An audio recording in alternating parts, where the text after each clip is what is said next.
వాడు కూడా నశింపక రక్షించి మనం పొందినట్లు ఆయన అనుగ్రహించును. దేవుడు లోకాన్ని ఎంతో ప్రేమించాడు. ప్రేమించి ఏం చేశాడంటే ఆయన తన కుమారుని మన కొరకు ఇచ్చాడు. ప్రేమలో ఇవ్వటముని సూచిస్తా ఉంది. దేవుడు ప్రేమించాడు కనుక మన కొరకు ఏమి ఇచ్చాడంటే ఈ ప్రపంచ చరిత్రలో, మానవుని యొక్క చరిత్రలో, లోకంలో విలువైనది ఏదైనా ఉందంటే ప్రాణం అండి కదా. ప్రాణం విలువైనది, దాన్ని ఎవరు కూడా పొందలేని స్థితి అన్నమాట. ప్రాణం కంటే విలువైనది ఏది లేదు. కనుక మనల్ని ఎంతగానో ప్రేమించాడు కనుక దేవుడు ఆ ప్రేమను వెల్లడిపరుస్తూ ఆయన తన కుమారుడైన యేసు క్రీస్తు వారిని మన కొరకు బలిగా అర్పించాడు. అందుకని వాక్యం చెబుతుంది, ఎఫెసీయులకు రాసిన పత్రిక 5వ అధ్యాయం 2వ వచనంలో, క్రీస్తు మిమ్మును ప్రేమించి మీరు పరిమళ సువాసనగా ఉన్నటి కొరకై మీ కొరకు తను తాను అర్పించుకునేను. ఎందుకంటే ఎందుకు యేసు ప్రభు ఎందుకు అర్పించుకున్నాడంటే ఆయన క్రీస్తు మిమ్మును ప్రేమించి ఎందుకు ప్రేమించడం వల్ల ఆయన మన కొరకు చనిపోయాడు. ఆయన ఎందుకు చనిపోయాడు? మనందరం కూడా పరిమళ సువాసనతో నింపబడాలని, చెడు వాసన ఉన్న మనలను ఆ చెడును తొలగించి వేసి, చెడు అనేది లేకుండా, మానవుని యొక్క జీవితంలో చెడు లేకుండా పరిమళ సువాసన. ఈరోజు ప్రపంచం అంతా దేని మీద నడుస్తుందంటే సెంటు మీద నడుస్తుందండి. పరిమళ సువాసన, సెంటు లేదే బయట రావట్లేవాడు కదా. సెంటు ఎక్కడ పోయినా సెంటు. టీవీలో చూసిన సెంటు యాడ్లు వేస్తున్నారు. ఆ మధ్య కూడా కేసు పెట్టిండంట. ఎందుకని సెంటు కొట్టుకుంటే అమ్మాయిలు అమ్మడపడతారనే విషయాన్ని టీవీలో చూసిందంట. నేను 2 సంవత్సరాల నుంచి సెంటు కొనుక్కుంటున్నా, ఒక్క అమ్మాయిని అమ్మడపట్టలేదండి అని కేసు పెట్టిందంట. ఎన్ని అబద్ధాలు చెప్తున్నారు కానీ దేవుని బిడ్డలారా, యేసయ్య ఆ రకమైన సెంటు కాదు. మన జీవితాలు పరిమళ సువాసన భరితంగా ఉండాలని దేవుడు మన కొరకు ఆయన చనిపోయాడని, క్రీస్తు మిమ్మును ప్రేమించాడు కాబట్టి మనము పరిమళ సువాసనగా ఉండుట కొరకై ఆయన మన కొరకు చనిపోయాడండి. కనుక దేవుడు మనల్ని ప్రేమిస్తున్నాడు కనుక పౌలు అదే అంటున్నాడు, ప్రేమ కలిగి ఉండుటకు ప్రయాసపడుడి. ప్రేమను అనుసరించాలి. క్రైస్తవ జనాంగమా, దేవుని ప్రజలారా, ఈరోజు నువ్వు ఏ మతములో, ఏ మార్గములో, మరి దేనిని అనుసరిస్తున్నావో నాకు తెలియదు, కానీ అనుసరించే మార్గములో ప్రేమ కలిగి ఉండాలని బైబిల్ ఎక్కువగా ప్రేమ కలిగి ఉండాలనే తెలియపరుస్తూ ఉంది. ఈ బైబిల్ గ్రంథమంతా కూడా మనకు, మానవునికి దేవుడు రాసిన ప్రేమ లేఖ అనే విషయాన్ని గుర్తుంచుకోవాలి కదా. ఎవరైనా అబ్బాయి ప్రేమ లేఖ రాసిచ్చింది అనుకోండి అమ్మాయికి, సరే అమ్మాయి ఎవరికైనా అబ్బాయికి ప్రేమ లేఖ రాసిచ్చింది అనుకోండి, ఏం చేస్తాడు? తీసుకెళ్ళి పక్కన పడేస్తారా? పడేయండి. వాడు గుర్తు వచ్చినప్పుడల్లా మాటికి జైలు పెట్టుకుని చూసుకుంటాం. ఎందుకని? ప్రేమ, అది ప్రేమ లేఖ. అలాగే దేవుని బిడ్డలారా, మన జీవితాల్లో కూడా బైబిల్ అనేది దేవుని యొక్క ప్రేమ లేఖ, తన ప్రజల కొరకు ఆయన రాసిన లేఖ కనుక మనం చేయాల్సిన పని ఏంటంటే, ఇది రోజుకు ఒక్కసారైనా ప్రేమించేవాళ్ళు, రోజుకు ఒక్కసారైనా మాట్లాడతాం, రోజుకు ఒక్కసారైనా చూడాలనుకుంటాం. అంతేనా? అంతా చూడకుండా ఒక్కరోజు చూడకపోతే ఎట్టో ఉందని చెప్పకూడదు. మనం ప్రేమించాలి. ప్రేమ అనేది అమాయుష్యం కావచ్చు, కూతుళ్ళు కావచ్చు, కొడుకులు కావచ్చు, ఎవరైనా కానీ ప్రేమను ప్రేమించే వ్యక్తి ఒక రోజైనా మాట్లాడాలి, చూడాలి. చూడకుండా ఒకవేళ మాట్లాడకపోతే తెల్లారే ఉంటుంది, అట్లా ఉంటుంది, ఇంకా ఆసక్తి ఉంటుంది, నేను మాట్లాడలేకపోయినా అని ఉంటుంది. కనుక దేవుని వాక్యాన్ని మనం చదవాలి, దేవుని గ్రంథాన్ని మనం ప్రేమించాలి. ఇది ఎక్కడ పడితే అక్కడ పడేయకూడదు, జాగ్రత్తగా ఉంచుకోవాలి.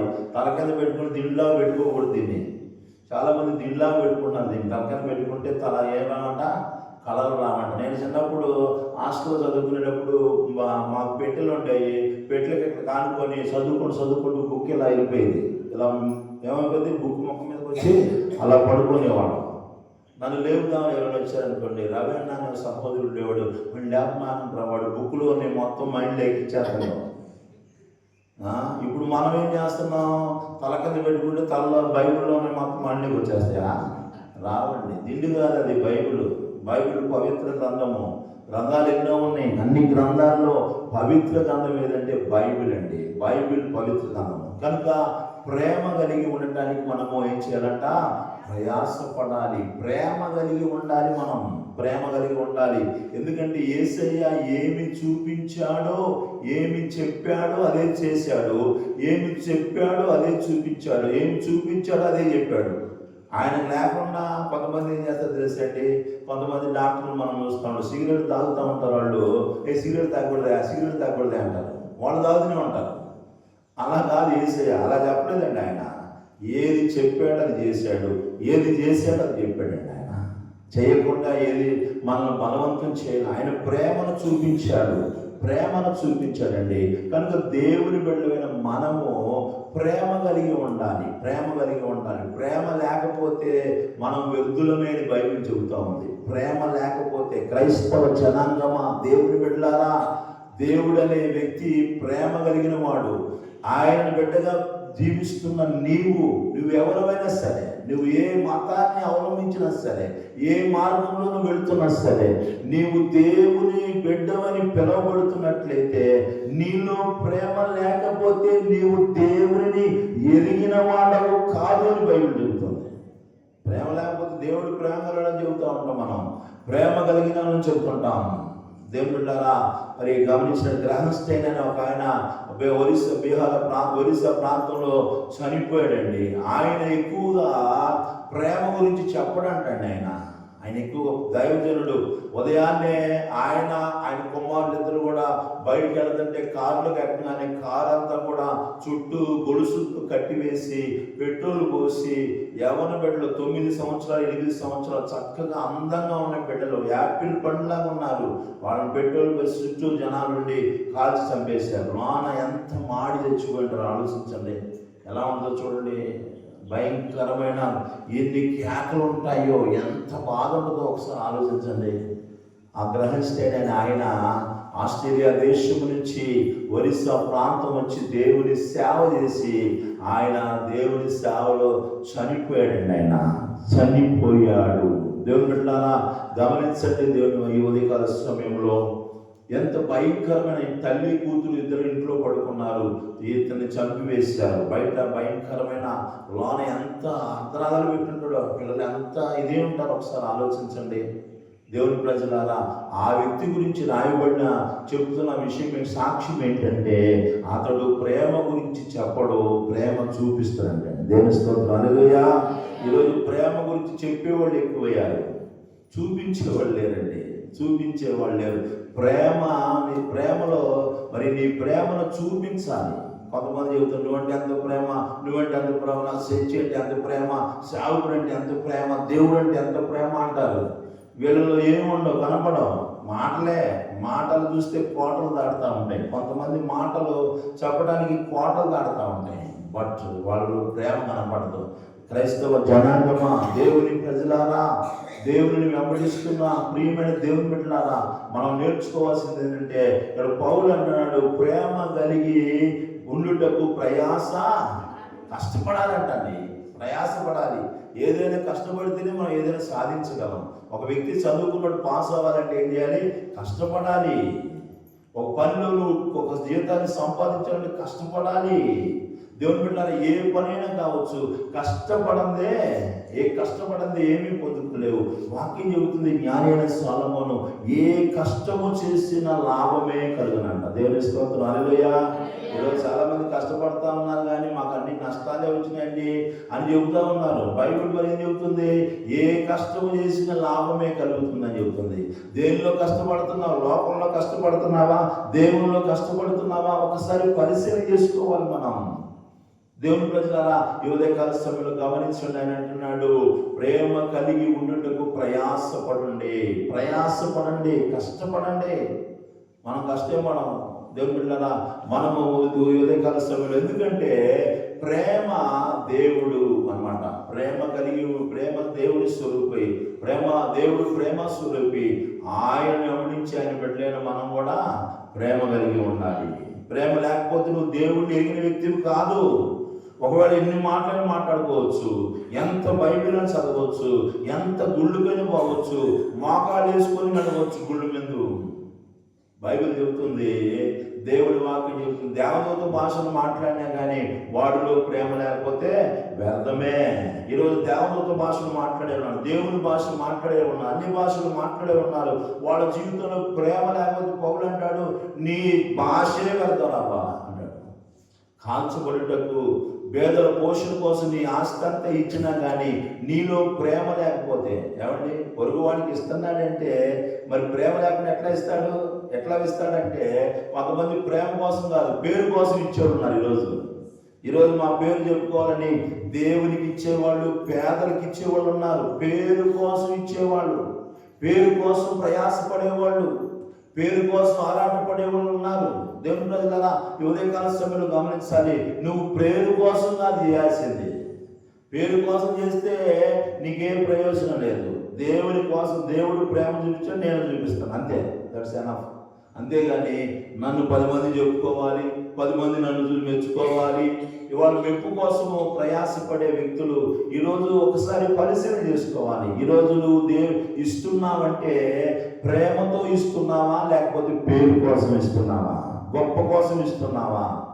ఈ ఉదయకాల సమయంలో మనం గమనించాలి దేవుని బిడ్డలారా. కనుక నీ ఆస్తి అంతా ఇచ్చినా కానీ, కాంచబడుటకు నీ శరీరం అప్పగించినా కానీ, 13వ అధ్యాయంలో చెబుతున్నాడు పౌలు ఆ యొక్క కొరింథీ సంఘానికి, ఏమిచ్చినా కానీ నీలో ప్రేమ లేకపోతే నీవు వ్యర్థుడవే. ప్రేమలో కొన్ని గుర్తులు, ప్రేమ గురించి 13వ వచనం చెబుతున్నాడు. కాగా విశ్వాసము, నిరీక్షణ, ప్రేమ, ఈ 3 నిలుచును, వీటిలో శ్రేష్టమైనది ప్రేమయే. దేవునికి స్తోత్రం కలుగుతుంది. హల్లెలూయా. శ్రేష్టమైనది అంటే ఏంటి? మంచిది, అన్నిటికంటే మంచిది ఏదంట? ప్రేమయే. ఉందా ఇది? ఈరోజు నీ జీవితంలో ఉందా ఇది? భర్త అంటే ప్రేమ ఉందా? పిల్లలంటే ప్రేమ ఉందా? సంఘం అంటే ప్రేమ ఉందా? దేవుడు అంటే ప్రేమ ఉందా? సేవకుడు అంటే ప్రేమ ఉందా? ప్రేమకు ఆపోజిట్ ఏంటి? ప్రేమకు ఆపోజిట్ ఏంటంటే పగ. ఈరోజు ఇరుగు పొరుగులు అంటే పగ, ఏమంటే సంఘస్థులు అంటే పగ, సేవకుడు అంటే పగ, దేవుడు అంటే పగ పెట్టుకొని జీవిస్తా ఉన్నాం. దేవుని బిడ్డలారా, అంతరంగమందు పగ ఉంచుకున్న వాడు అబద్ధికులు అందరూ ఎక్కడ పడతారంట? అబద్ధికులు అందరూ అగ్నిగుండంలో, పరలోకానికి వారేళ్ళు అగ్నిగుండంలో పోతారు. కనుక ఈ ఉదయకాల సమయంలో గుర్తుంచుకోవాలి, అన్నిటికంటే ముఖ్యమైనది, అన్నిటికంటే శ్రేష్టమైనది, అన్నిటికంటే విలువైనది ఏంటంటే ప్రేమ. ఆ ప్రేమ నీలో లేకపోతే ఈరోజు ప్రపంచవ్యాప్తంగా క్రైస్తవ మార్గంలో నడవడానికి, యేసు ప్రభుని అంగీకరించడానికి, యేసయ్య మార్గంలో నడవడానికి కారణం ఏంటి తెలుసా?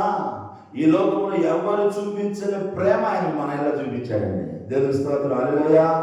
ఎవరు చూపించలేదండి. వచ్చిన వాళ్ళు చాలా మంది ఉన్నారు, మేము అట్టాని వాళ్ళు చెప్పుకున్నారే కానీ ప్రజల కోసము, పాపము కోసము మరి మరణించిన వ్యక్తి ఈ లోకంలో ఎవరైనా ఉన్నారంటే యేసు ప్రభు మాత్రమేనండి. ఆయన మాత్రమే పాపుల కోసం మరణించాడు, పాపుల కోసం ఈ లోకానికి వచ్చాడు, పాపం నుంచి ప్రతి ఒక్క మానవుడిని విడిపించాడు. కొంతమంది వచ్చారు, దేవుడిగా దేవతలుగా చెప్పబడిన వాళ్ళు వచ్చి వారు పేరు కోసం పాటుపడ్డారు, వారు గొప్పలు చూపించుకొని వెళ్ళిపోయారు. కానీ యేసు ప్రభు వారు తన గొప్పతనాన్ని చూపించుకోవడానికి రాలేదు ఈ లోకానికి. లోకము తన కుమారుడు ద్వారా రక్షించబడ్డ కొరకే ఆయన ఈ లోకానికి వచ్చాడని బైబిల్ చెబుతా ఉంది. ఎందుకు వచ్చాడు యేసు ప్రభు వారు? తన గొప్పతనం, తన పెర్ఫార్మెన్స్ చూపించుకోవడానికి రాలే యేసు ప్రభు వారు. తన గొప్పలు చెప్పుకోవడానికి రాలా. ఈరోజు కొంతమంది పెర్ఫార్మెన్స్ చూపించుకుంటున్నారు, వాళ్ళ గొప్పలు చూపించుకుంటున్నారు. మేము ఎలాంటి గొప్ప, మా దేవుడు ఎట్టు గొప్ప, ఎలాంటి గొప్ప. యేసు ప్రభు వారు వచ్చింది పెర్ఫార్మెన్స్ చూపించుకోవడం కోసం కాదు. మనం కూడా ఆయన మార్గంలో మన పెర్ఫార్మెన్స్ చూసుకోవడం కాదు, చర్చిలోకి వచ్చి చూపించుకోవడం కాదు, సమాజంలో చూపించుకోవడం కాదు. దేవుని బిడ్డలారా, యేసయ్య వచ్చింది ఏంటంటే రక్షించడానికే వచ్చాడు. ఆయన సమస్త మానవుడి కొరకు చనిపోవడానికి వచ్చాడు. దేవుని బిడ్డలారా, నా గొర్రెల కోసం నేను చనిపోవడానికి సిద్ధంగా ఉన్నానని తన ప్రాణం పెట్టుచున్నాడని ప్రభువు చెప్పాడండి. ఏమండి, పాపంలో ఉన్న వారి కొరకు ప్రాణం పెట్టినవాడు ఈ ప్రపంచ చరిత్రలో, లోక చరిత్రలో ఎవడు కూడా లేడండి. పాడైపోయిన వాడి కోసం ఎవరైనా ప్రాణం పెడతారు. మంచివాడి కోసం చచ్చేవాళ్ళు ఉన్నారని బైబిల్ చెబుతుంది. మంచివాడి కోసం చచ్చిపోతాయి, కానీ పాడైపోయిన వ్యక్తుల కోసము చనిపోయిన వ్యక్తి యేసు ప్రభు. కనుక ప్రేమ కలిగి ఉండాలి మనం. ప్రేమ శ్రేష్టమైనది. నువ్వెంత భక్తి చేసినా, ఎంత మోకాలేసి నడిచినా, ఎన్ని డ్రెస్సులు మార్చుకున్నా, ఏమండి ఈరోజు డ్రెస్సులు మార్చుకుంటా ఉన్నారు, రకరకాల డ్రెస్సులు వేసుకుంటున్నారు. ఎన్ని వేసుకున్నా కొంతమంది మోకాలు వేసుకుని పైన బొమ్మ దాకా పోతుంటారు. ఎందుకు? నీలో ప్రేమ లేకపోతే. ఎన్ని మార్చుకున్నా, ఎన్ని చేసుకున్నా, నీలో ప్రేమ లేకపోతే ఎన్ని ఇచ్చినా, ఎంత పరుగులు తీసినా. ఇదేమిట్లారా, ఈరోజు పరుగులు తీస్తాను, చుట్టూ తిరుగుతూ ఉన్నారండి. ప్రదక్షిణలు చేసే వ్యక్తులు చాలామంది ఉన్నారు. మందిరాల చుట్టూ తిరుగుతూ ఉంటారు. ఏంటి ప్రయోజనం? ప్రేమ లేకపోతే. నీలో ప్రేమ లేకపోతే ఏంటి ప్రయోజనం? ప్రేమ శ్రేష్టమైనది. ప్రేమ దేవుడు, ప్రేమ స్వరూపి. కనుక ఆయన పుట్టిన మనము ప్రేమ కలిగి ఉండాలి. ప్రేమ అనేది పరలోకాన్ని తీసుకెళ్తా. హల్లెలూయా, హల్లెలూయా. ఆ ప్రేమ లేకపోతే నువ్వు ఆడిపోతావు తెలుసండి. పగబెట్టుకున్న వాళ్ళు అందరూ ఎక్కడికి పోతారు? ఎక్కడ పోతారు? నరకానికే పోతారు. మోక్ష రాజ్యానికి పోనండి, నిత్య నరకాగ్నికి వెళ్తారు. నిత్య రాజ్యానికి పోనిళ్ళు నిత్య నరకానికి, నిత్యాగ్నికి వెళ్తారు ప్రేమ లేకపోతే. ఒకసారి ఈరోజు పరిస్థితి చేసుకోవాలి. ఎస్, మనం చెబుతా ఉన్నాం నేను ప్రేమలో ఉండండి, నేను ప్రేమ కలదానని చెబుతున్నాం. ప్రేమలో కొన్ని గుర్తులు ఉంటాయండి. ప్రేమలో ఏమంటే గుర్తులు ఉంటాయి. ఇప్పుడు జ్వరం వచ్చిందనుకోండి, గుర్తేంటి? జ్వరం వచ్చిందని గుర్తేంటి చెప్పండి? ఏంటి? ఒళ్ళు కాలుతూ ఉంటుంది. ఒకడు తాగాడని గుర్తేంటి? ఊగుతూ ఉంటాడు, ఓవర్గా మాట్లాడుతూ ఉంటాడు. గుర్తులు ఉన్నాయి కొన్ని విషయాలకి, అంతేనండి. గుర్తులు ఉన్నాయి, గుర్తులు ఉంటాయి. అలాగే ప్రేమలో కూడా కొన్ని గుర్తులు ఉంటాయి. నువ్వు ప్రేమ కలిగిన వ్యక్తివి అని చెప్పడానికి కొన్ని గుర్తులు ఉంటాయి. అవి లేకుండా నేను ప్రేమ కలనని చెప్పుకుంటే నో యూజ్. 11వ అధ్యాయంలో 4వ వచనం నుంచి పౌలు చెబుతున్నాడు, ప్రేమ ఏం చేస్తుందంట? సహనం ఉంటుంది. సహనం ఉంటుంది. ప్రేమ ఏముంటది? సహనం ఉంటుంది. సహనం ఉంటుందండి ప్రేమలో. ఏముంటుంది? సహనం ఉంటుంది. అందరి ఎడల సహనం ఉంటుంది. సహనం సంఘం ఎడలే కాదు, సంఘం సేవకుడు ఎడలే కాదు, సంఘం మనకు అనుకూల వ్యక్తుల ఎడలే కాదు, అందరి ఎడల సహనం ఉంటుందండి. ఏముంటుంది? సహనం ఉంటుంది. యోగు గురించి రాయబడింది, యోగు ఎంత సహనం గలవాడు అంటే, ఇప్పుడు ఎవరు ప్రేమ గలవాడు. యోగు ఎంత సహనం కలిగిన వాడు. మీరు యోగు గురించి విన్నారు కదా, ఆయన ఎంత సహనం గలవాడని యాకోబు చెబుతున్నాడు. చదవడానికి సమయం లేదు. ఎంత సహనం గలవాడు. సహనం కంటదండి. ఈరోజు నీలో సహనం లేకపోతే ఏం లేదు, ప్రేమ లేదు నీలో, ప్రేమ లేదు. రెండోది ఏంటంటే దయ చూపించను. నీ ఇంటి వాళ్ళు వెళ్ళకుండా నీకు దయ లేదంటే, ఈరోజు చాలామంది భక్తి చేస్తూ ఉన్నారు, చాలామంది భక్తి చేస్తున్నారు. దేవుని ప్రజలారా, ఉదయకాల సమయంలో దేవుని మాటలు చెబుతున్నాయి. ప్రేమ ఉంటే దయ ఉంటుంది. నీ భర్త అంటే దయ, నీ పిల్లలంటే దయ, నీ ఇరుగు పొరుగు అంటే దయ. ఎవరిని గుణవతి అని స్త్రీ గురించి రాస్తూ ఉంది ఒక మాట, ఆమె అందరి ఏళ్ళ దయ చూపిస్తుంది. దేవుని స్తోత్రం, హల్లెలూయా. అందరి ఏళ్ళ దయ చూపి, దీనులకు ఆమె దయ చూపించిందంట, దీనులకు తన చేతులు చాపించిందంట. ఎవరో? గుణవతి అని భార్య. ఈ గుణవతి అని భార్య ఎవరో? స్త్రీ. స్త్రీ ఎవరో? సంఘం. సంఘం ఎలా ఉండాలి? సంఘం ఎలా ఉండాలి? అందరంటే దయగా ఉండాలండి. మనకు అనుకూలంగా ఉన్న వాళ్ళ దయ చూపించడం కాదు, మనం ప్రేమించే వారి వల్ల దయ చూపించడం కాదు, అందరి వల్ల దయ ఉండాలి. చదవండి ఇంకోటి, ప్రేమ మచ్చలు పడదు. ప్రేమలో ఏముండదు? అసూయలు ఉండదు. అసూయలు ఉండవండి ప్రేమలో. ప్రేమ అసూయ ఏంటి తెలుసా? ఒక్కొక్క బాగుపడుతుందంటే చూస్తున్నారు, ఒక్కొక్క మంచిగా, కొంతమంది మంచిగా వాక్యం చెబుతున్నారు, కొంతమంది మంచిగా ప్రార్థన పోతున్నారు, పోతున్నారు పెద్ద ప్రార్థన పోయినా నేను బతికేందుకు. అసూయ అంటే జబ్బు కళ్ళండి. ఒక అక్క ప్రార్థన పోతుంది చూసి, అది ప్రార్థన పోయినా వేస్ట్, ఇదే తొక్కాలు వేయటం. కొంతమంది తొక్కాలు వేస్తా ఉంటారు. అసూయ జబ్బు కళ్ళండి. ఏం రాదు, ఏం రాదు, ఏం ప్రార్థన చేయదు, ఏమో దేవుని సన్నిధికి రాదు, కానీ పక్కన ఉన్నాడు, అది పోయినా వేస్టేలే, ప్రార్థన పోయినా. అసూయ ఏంటిది? ఆ పాడపడదు, అంత పాడపడదు, కానీ దాని జీవితం మంచిది కాదు. ఇలాంటి అసూయ ఏంటంటే, ఎవరైనా మెచ్చుకుంటే కొంతమంది ఓర్చుకోలేదండి. ఎవరైనా మెచ్చుకుంటే ఓర్చుకునే గుణం ఉంది. అసూయలో ఏముందంటే ఓర్చుకునే గుణం ఉంది. ఎదుటివాడిని మేలు కోరుకోదండి ఇది. ఎవరైనా ఎదుటివాడిని ఒక్క మాట అనాలంటే ఇక అయిపోయింది కదా. ఆ గురించి చరిత్ర అంతా ఆటోబయోగ్రఫీ అంతా చెప్పేస్తారు. ఇక ఏంది పలానా ఎదుగుతున్న పాట పాడుతుందా, ఆ ఆటోబయోగ్రఫీ చెబుతారా అని చెప్పి మొత్తం చెబుతుంది. పాడుతుంది, అవునమ్మా మంచిది, బాగా పాడుతుంది, ఇట్లా చేయరంట, ఇట్లా చేయరంట. దేవుని బిడ్డలారా, ప్రేమలో మత్సరం ఉండదు. ప్రేమలో మత్సరం ఉండదు. ఒక అక్కను మెచ్చుకుంటే ఆ అక్క కష్టపడిందండి, ఆ అక్క బాగా ప్రయాసపడింది, అందుకని దేవుడు నాకు ఆశని అంట చెప్పడం. ఏం చేసింది లే, అంత దాన్ని ఏదో చేసుకొని అట చేసింది. మత్సరము తర్వాత చదవండి. ప్రేమ డంబముగా ప్రవర్తించదు. డంబము అంటే ఏంటి? ప్రేమ గొప్పలు చెప్పుకోదండి, గొప్పలు చెప్పుకోదు. ఈ రోజుల్లో ఎక్కువగా సంఘాల్లో కనపడేది గొప్పలు కనబడుతున్నాయి. చాలామంది సంఘాలు మా పరిచర్య ఇన్ని దేశాల్లో ఉందే. సో ఏంటి అన్ని దేశాలు అంటే ఏంటి? ఇది చెప్పుకొని రాని ప్రభు పంపించిన మనల్ని ఎందుకు పంపించిండు? మా పరిచర్య ఇన్ని దేశాల్లో ఉంది, మా పరిచర్య దేశం అంతా ఉంది. సో ఉంటే ఏంటి? ఎన్ని దేశాల్లో ఉంటే ఏంటి? ఈ గొప్పలు చెప్పుకోవడం కోసం పంపించాడు దేవుడు? నో. డంబముగా ప్రవర్తించదు. ప్రేమ డంబముగా ప్రవర్తించదు. దావీదు గొల్లియాతు దగ్గరికి వెళ్ళి గొప్పలు చెప్పలా, కానీ గొల్లియాతు గొప్పలు చెప్తున్నా. రారా, నేను ఎలాంటి తెలుసా, నిన్ను చీల్చేస్తా, నిన్ను చంపేస్తా, నిన్ను కాకులు గద్దలు వేసి ఈరోజు అందరికి ఆహారం పెట్టేస్తా పక్షులు కాదు. డంబముగా మాట్లాడుతున్నారు. డంబముగా మాట్లాడే గుణం ఎవరిదో తెలుసండి? అవి చూపించడానికి సమయం లేదు. ప్రకటన గ్రంథంలో ఉంటుంది. డంబముగా మాట్లాడే మాటలు సాతాని అంటండి. సాతాను. నువ్వు గొప్ప చెప్పుకున్నావు అంటే నువ్వు సాతానికి సంబంధించిన వ్యక్తివే, ప్రభువుకు సంబంధించిన వ్యక్తివి కాదు.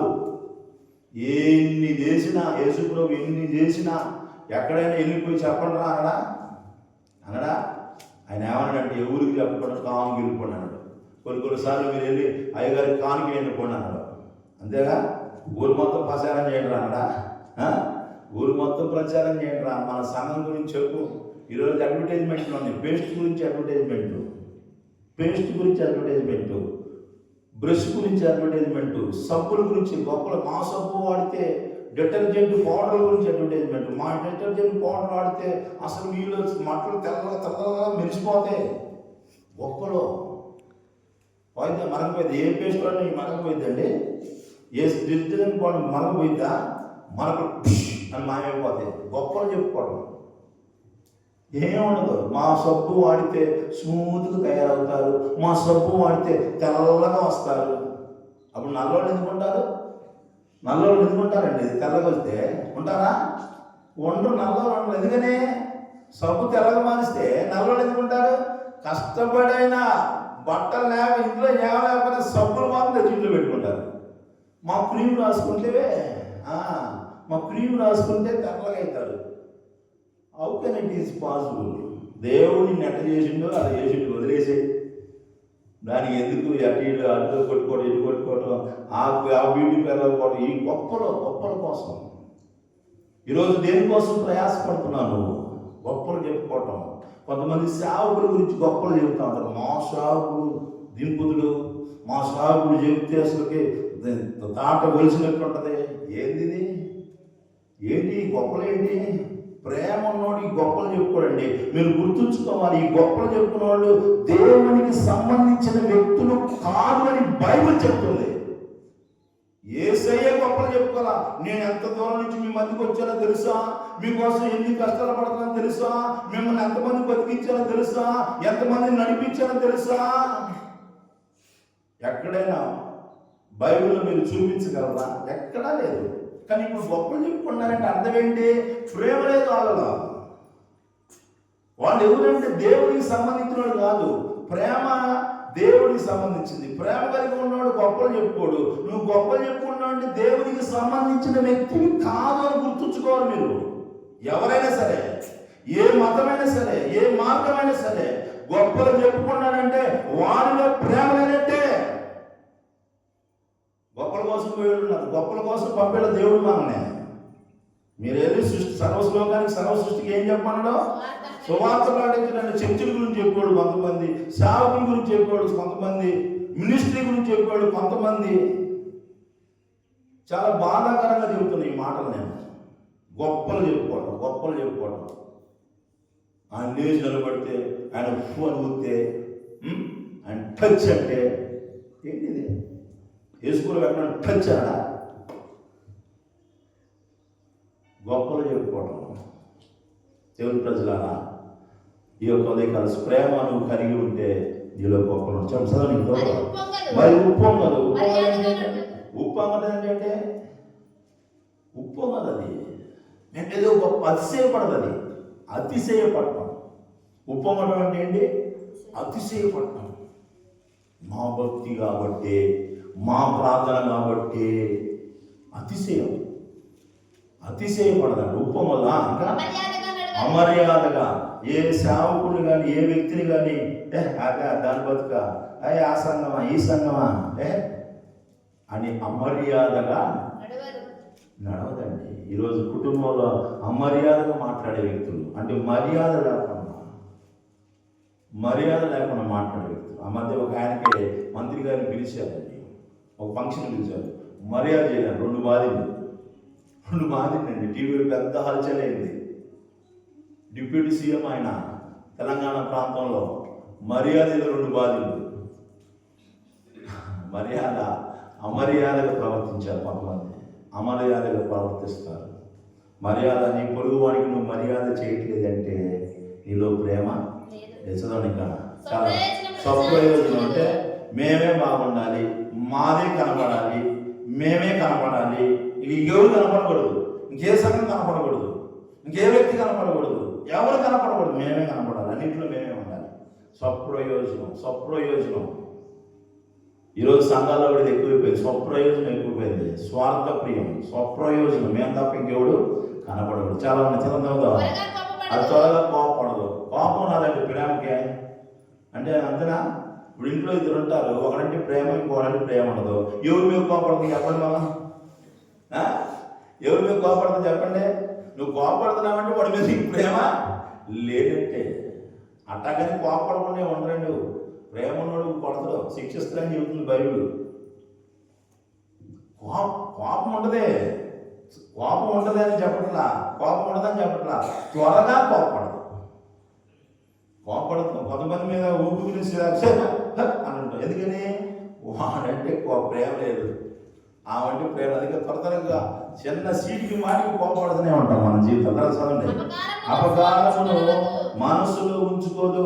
ఎవడైనా అపకారం చేస్తే క్షమించే గుణం ఉంటుంది. మనసులో ఉంచుకోదు. ఇదిగో ఋతువు నాకట చేసిందే, మార్తము నాకట చేసిందే, మరియమ్మ నాకట చేసిందే, ఎల్లమ్మ పొలం ఎలా చేసింది అనుకోరాడు. మనసులో ఉంచుకోనండి. ఈరోజు మనసులో నువ్వు అపకారాన్ని, ఎవరైనా నీకు అపకారం చేస్తే అది నువ్వు మనసులో ఉంచుకుంటున్నావంటే అర్థం ఏంటంటే నీలో ఏం లేదు, ప్రేమ లేదు. దుర్నీతి విషయమై సంతోషపడక సత్యమందు సంతోషించును. సత్యం మంచి విషయంలో సంతోషపడిందండి. చెడు పనులు చేస్తే సంతోషపడదు, మంచి పనులు చేస్తుంటే సంతోషపడిందండి. అన్నిటినీ తాను, అన్నింటిని తానంటే అన్నింటిని ఓర్చుకుంటుందండి. అన్నింటిని ఓర్చుకుంటుంది. అన్నిటిని నమ్మును, అన్నిటిని నిరీక్షించును, అన్నిటిని ఓర్చును. ప్రేమ ఎంతకాలం ఉంటుందంట? సత్యదాకా ఉంటుంది. అంతే. ఎవరి జీవితంలో సత్యదాకా దేవుని ప్రేమ నీలో ఉంటే సత్యదాకా నీకు ఆ ప్రేమ ఉంటుందండి. సత్యదాకా ఉంటుంది.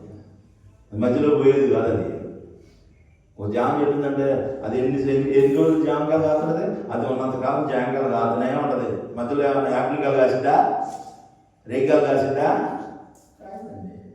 దేవుడు బిడ్డలారా, ఉదయకాల సమయంలో గమనించాలి. 15 గుర్తులు ఉంటాయండి. ఇవన్నీ మీరు ఇంటికి రాసుకోండి, ఒక్కోటి రాసుకోండి, పేపర్ మీద రాసుకొని పెట్టుకోండి. దీంట్లో ఏమి లేవో టిక్కి పెట్టుకోండి, ఉన్నాయో టిక్కి పెట్టుకోండి. నాకు తెలిసి 15కి 15 ఇంటూనే వస్తాయేమో అనుకుంటున్నాను. 15కి 15 రైట్లు ఎన్ని అవుతాయి చూసుకోండి, రాసుకోండి, పేపర్ మీద రాసుకోండి. ఎవరికైనా చెప్పండి. రాయటం నాన్నవాళ్ళకి లోతుమక్కగా రాయడం రాదు. ఇప్పుడు ఏం చేయాలి? అందరూ ఇంగ్లీష్ మీడియంలో ఉన్నాయి. ఇప్పుడు అంతా ఇంగ్లీష్ మీడియం దేవుని దయ వల్ల, అధికారుల దయ వల్ల, ప్రభుత్వం దయ వల్ల ఇంగ్లీష్ మీడియాలు అయ్యి ఉన్నాయి. మామూలు చదువుకుంటున్నారు మంచిగా. కనుక ఇంటూలు కొట్టు రాసుకొని పేపర్ మీద 15 ఉన్నాయి. ఒక పేపర్ కొనుక్కోండి, లేదా పేపర్ ఎక్కడ తీసుకోండి, దాని మీద రాసుకోండి ప్రేమలో ఉండాల్సిన గుర్తులు. ఈ 15 రాసుకోండి. 15 ఉన్నాయండి. ఈ 15లో నాకు ఎన్ని ఉన్నాయి అనేది మనం పరీక్షించుకోవాలి, పరిశోధించుకోవాలి. ఒకవేళ లేకపోతే ఇప్పుడు ఏమని చేయాలి? ప్రేమ కలిగి ఉండుటకు ప్రయాసపడాలి. అటువంటి కృపను దేవుడు మనందరికీ దయచేయను గాక. దేవుడి కొద్ది మాటలు మనందరి వినికిడిలో దీవించును గాక. ఆమేన్.